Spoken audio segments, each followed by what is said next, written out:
Louvado seja nosso Senhor Jesus Cristo, para sempre seja louvado. Sejam muito bem-vindos, meus queridos amigos e irmãos no Senhor, a este 25º dia do nosso retiro quaresmal. Hoje, segunda-feira da quarta semana da Quaresma, ontem tivemos a graça de viver o Domingo Letare, o Domingo da Alegria, o domingo onde o Senhor mais uma vez nos disse que deseja a nossa salvação, que não veio para a nossa condenação, e sim para a nossa verdadeira e definitiva libertação. Meus queridos amigos e irmãos no Senhor, como é importante já observarmos a proximidade da Páscoa Santa e de que todas as nossas lutas, desejo sincero de conversão e entusiasmada contrição dos nossos pecados, porque a misericórdia e o canto eterno nos leva a essa alegria, a alegria da ida ao rumo certo que é o céu. Este rumo, que tem o fim o céu, se encontra nos passos, nas pegadas de nosso Senhor Jesus Cristo. Então, convido a todos os senhores, dando continuidade ao nosso retiro quaresmal, a rezarmos, colocando-nos na presença de Deus e, principalmente, dispondo a Ele de tudo o que somos e o que temos. Pelo sinal da Santa Cruz, livrai-nos Deus, nosso Senhor, dos nossos inimigos. Em nome do Pai, e do Filho, e do Espírito Santo. Amém. Recebei, Senhor, minha liberdade inteira. Recebei minha memória, minha inteligência e toda a minha vontade. Tudo que tenho ou possuo, de vós me veio.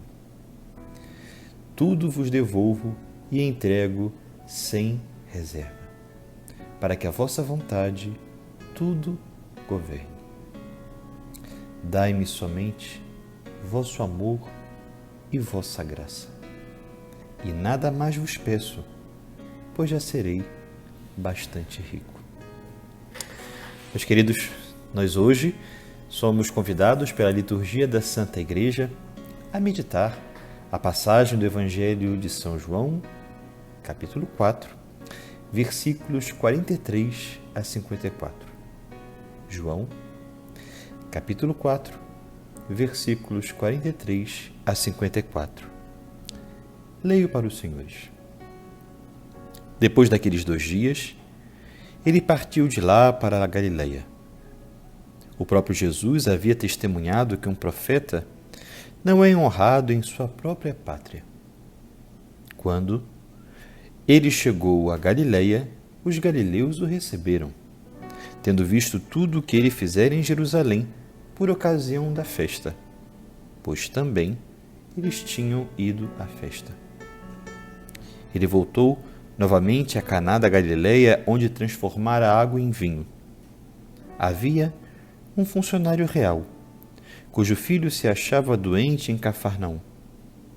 Ouvindo dizer que Jesus viera da Judeia para a Galileia, foi procurá-lo e pedia-lhe que descesse e curasse o seu filho, que estava à morte. Disse-lhe Jesus: se não virdes sinais e prodígios, não crereis. O funcionário real lhe disse: Senhor, desce antes que meu filho morra. Disse-lhe Jesus: vai, o teu filho vive. O homem creu na palavra que Jesus lhe havia dito e partiu. Ele já descia quando seus servos vieram-lhe ao encontro, dizendo que o seu filho vivia. Perguntou então a que horas ele se sentira melhor.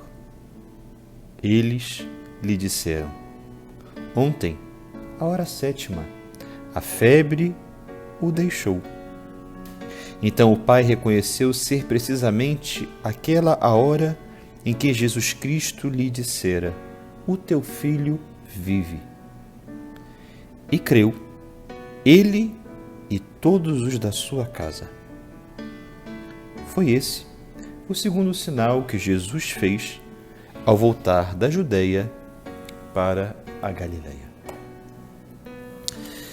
Os dois sinais, ou melhor, os dois milagres de Cristo, logo no início de sua vida pública, se deram em Caná. O primeiro, temos o conhecimento da bonita história das bodas de Caná, a transformação de água em vinho, uma vez que aquele vinho faltava e seria motivo de vexame àqueles noivos, e contou com a grande presença intercessora da Santíssima Virgem. Este segundo milagre, chamado de sinal por São João Evangelista, o teólogo, tem realmente o seu lugar em Caná, que é a cura do filho do funcionário que interpela o Senhor. Qual é a intenção de São João Evangelista realçar, meus queridos amigos, a presença daqueles milagres iniciais no povoado de Caná? É que justamente os milagres, eles prefiguram os sacramentos. Aquela água que se converte em vinho nos remeterá ao vinho que será transubstanciado em sangue. Ao mesmo tempo, aquelas palavras do segundo milagre, o teu filho está vivo, nos recorda que nos sacramentos também se encontra a força da palavra que faz presente o poder de Deus, o poder que cura, o poder que santifica, o poder que dá o céu. Isto é o meu corpo, isto é o meu sangue. Fazer isto em memória de mim. E eu te absolvo dos teus pecados. Como é muito importante que prestemos atenção, que meditemos, que escutemos com o coração e com a alma as palavras presentes nos sacramentos, e volto a repetir, o Senhor está presente também por meio do poder de sua palavra, fazendo com que a força de Deus se faça presente por intermédio dela. Palavra de vida eterna. Precisamos ver nos sacramentos, precisamos encontrar a Cristo nos sacramentos, não ficarmos presos à periferia, mas estarmos no centro dos sacramentos, nos detalhes das palavras e permitirmos, deixarmos que essas palavras introduzam nossa vida, a nossa alma, os nossos no céu. Palavras de vida eterna. Vai, o teu filho está vivo. Na mesma hora, aquela febre cessou. Assim também, meus queridos irmãos e amigos no Senhor, precisamos que a nossa vida seja tão íntima desses mandatos de Cristo, tal como nós escutamos na vivência dos sacramentos, e quanto mais próximos à Páscoa, devemos estar em estado de graça com uma límpida vida sacramental.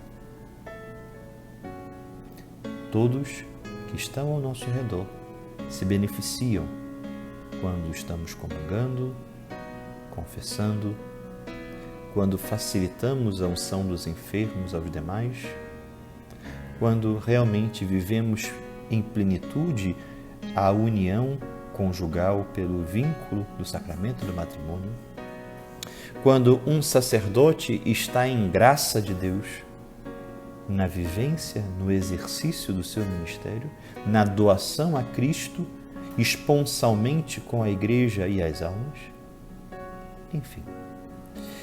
Hoje gostaria de conversar com os senhores neste 25º encontro, meditação de nosso retiro quaresmal, sobre as 3 primeiras bem-aventuranças, que são para nós um mapa de santidade. volto a recordar o quanto a santidade é essa relação íntima que demanda de nós configuração com Cristo. Não é um ativismo espiritual, mas é um segmento espiritual. Segmento espiritual que deve gerar em nós essas bem-aventuranças como retrato de santidade.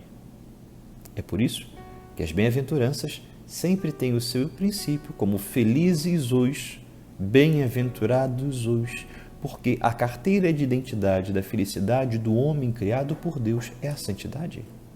A única maneira de ser santo é assim, seguindo a nosso Senhor Jesus Cristo naquilo que Ele pede e ensina por intermédio das bem-aventuranças. Não há felicidade à margem da santidade e não há santidade longínqua ou distante da prática das bem-aventuranças.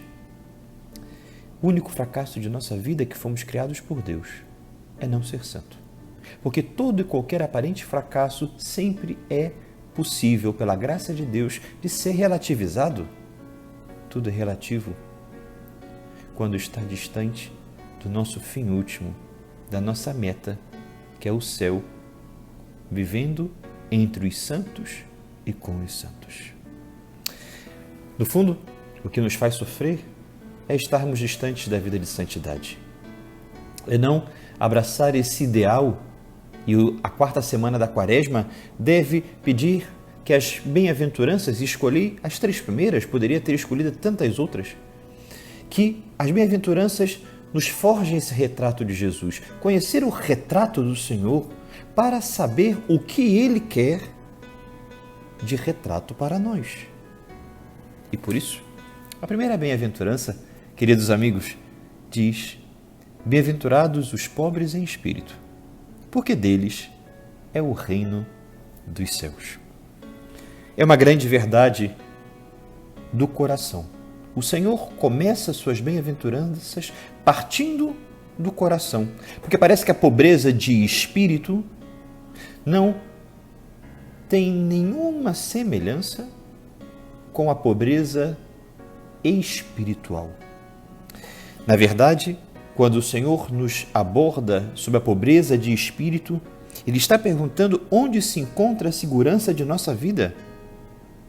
Porque riqueza, que não significa somente o vil metálico, riqueza podem ser seguranças, riqueza podem ser pessoas, riquezas podem ser ideias preconcebidas, riquezas podem ser teimosias, petulâncias de nossa parte, que não permitem o espaço a Deus. Quando o Senhor nos diz: bem-aventurados os pobres de espírito, Ele está nos pedindo um coração onde pode entrar com as suas novidades. Santo Inácio de Loyola dirá: é preciso desenvolver uma santa indiferença para tudo o que prejudica a nossa liberdade com Deus.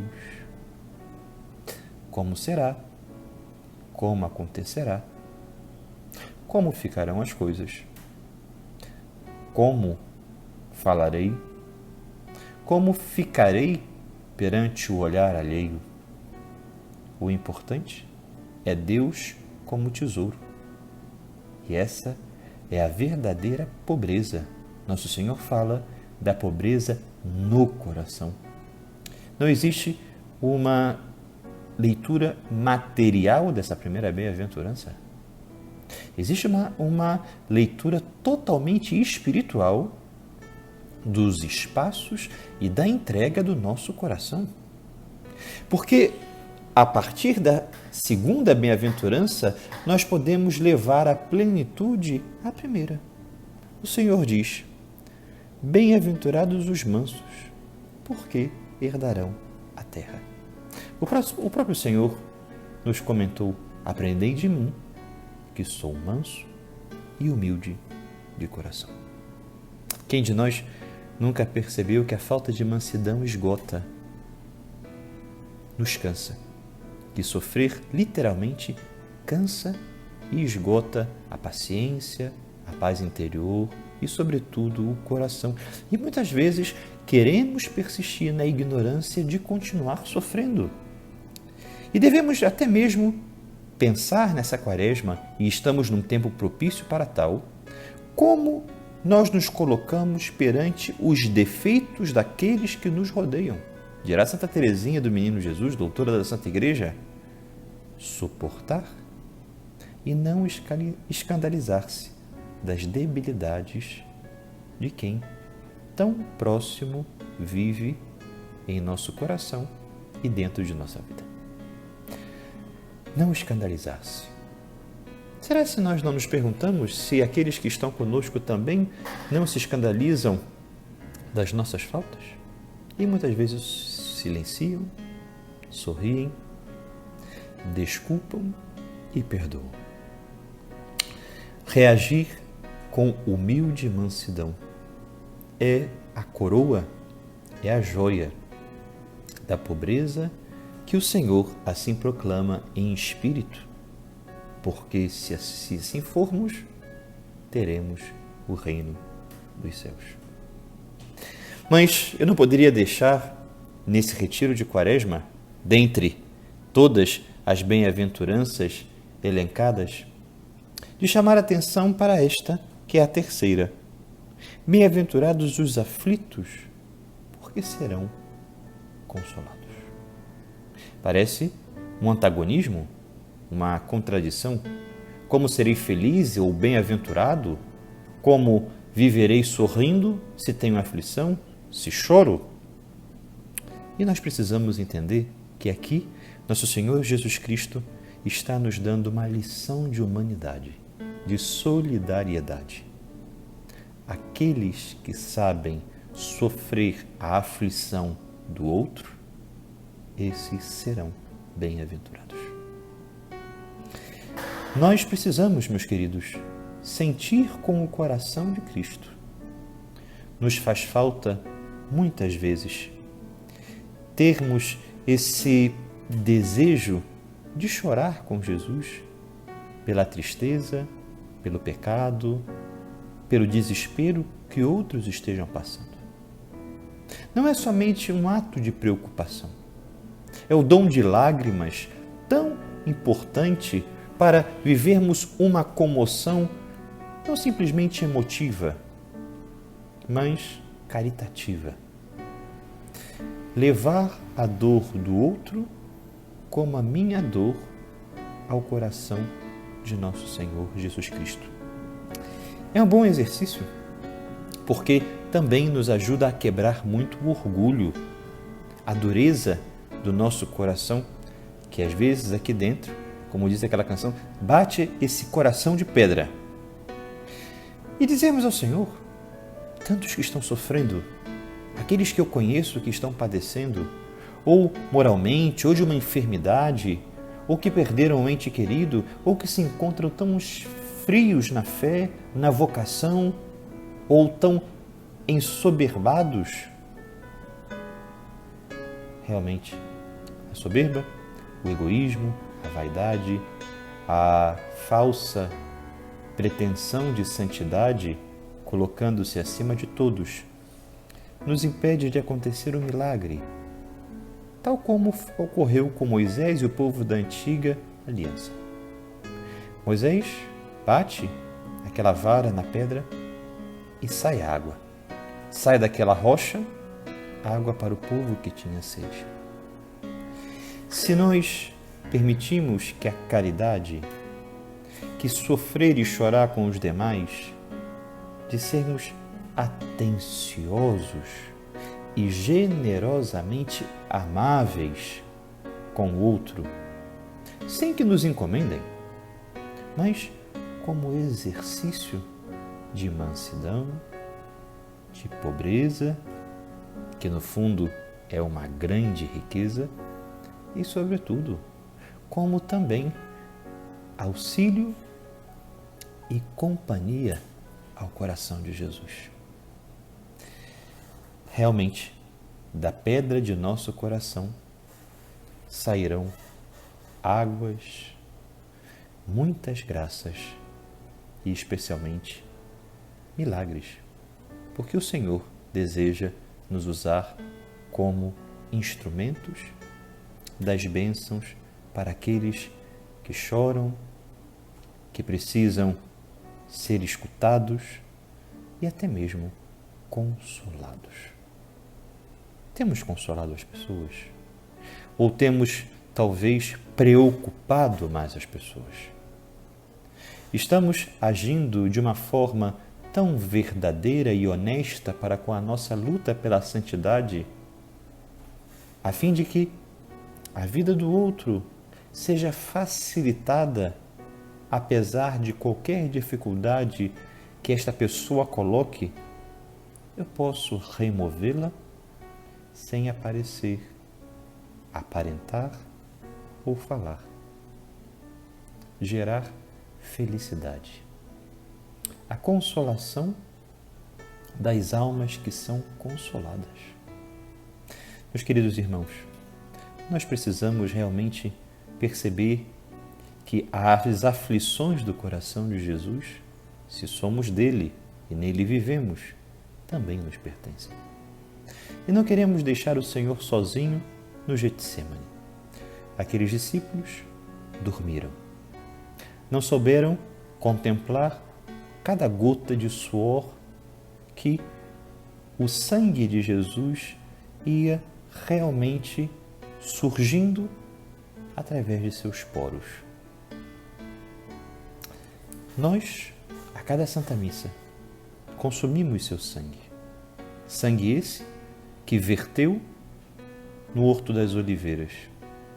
Sangue este que não sujou, porém indicou o caminho do Calvário.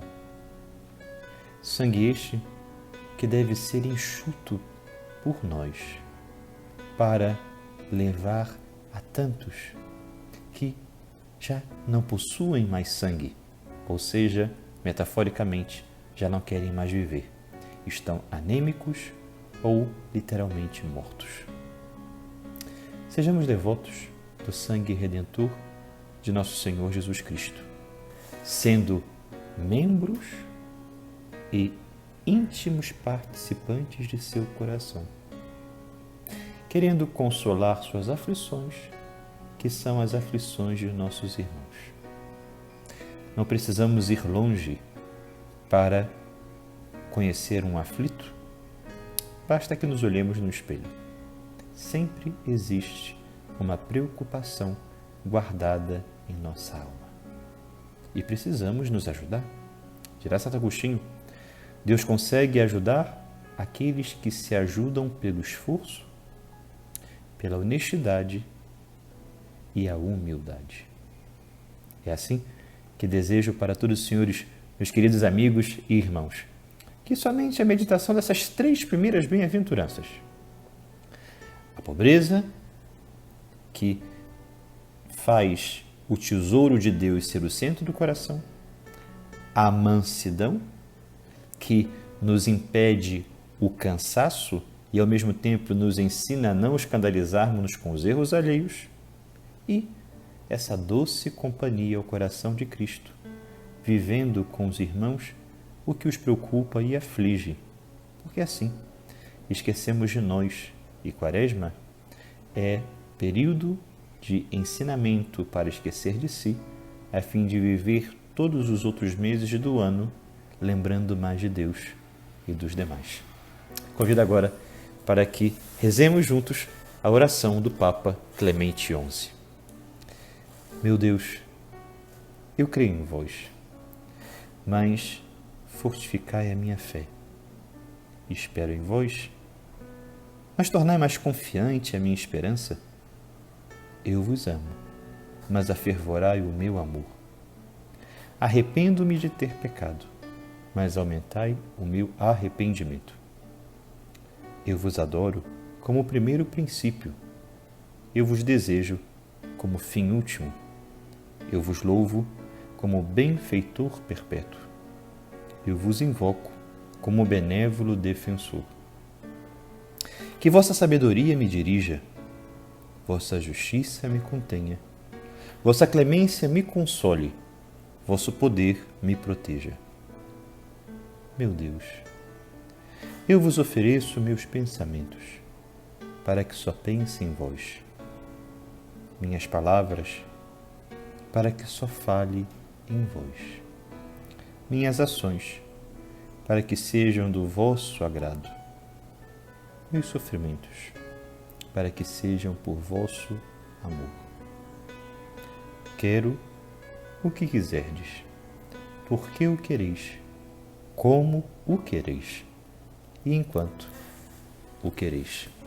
Abençoe-vos Deus Todo-Poderoso, Pai e Filho e Espírito Santo. Amém. Até amanhã, no nosso 26º dia do Retiro Quaresmal. Que Deus os abençoe. Sejamos esses homens felizes e bem-aventurados, porque não existe felicidade à margem da santidade.